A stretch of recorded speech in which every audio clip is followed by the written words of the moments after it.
Are you struggling with managing your vendor list in QuickBooks?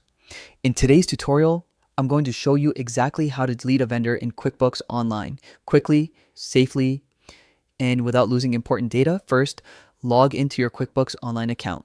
Head to the top right corner, click Sign In, and enter your email and password.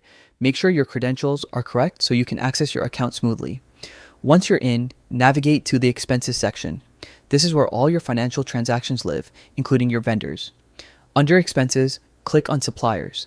This is where your full vendor list is managed. Scroll through your vendor list to find the vendor you want to remove. Next to their name, you'll see a drop-down menu. Click it and you'll see an option labeled Make Inactive Clicking. Make Inactive removes the vendor from your active list but keeps all their historical transactions safe. This is perfect for keeping your vendor list clean without losing important data. A confirmation window will pop up. Simply click Yes, Make Inactive to finalize the process. And that's it. Your vendor is now removed from the active list. If you ever need to reactivate them or review past transactions, QuickBooks makes it easy to access inactive vendor records.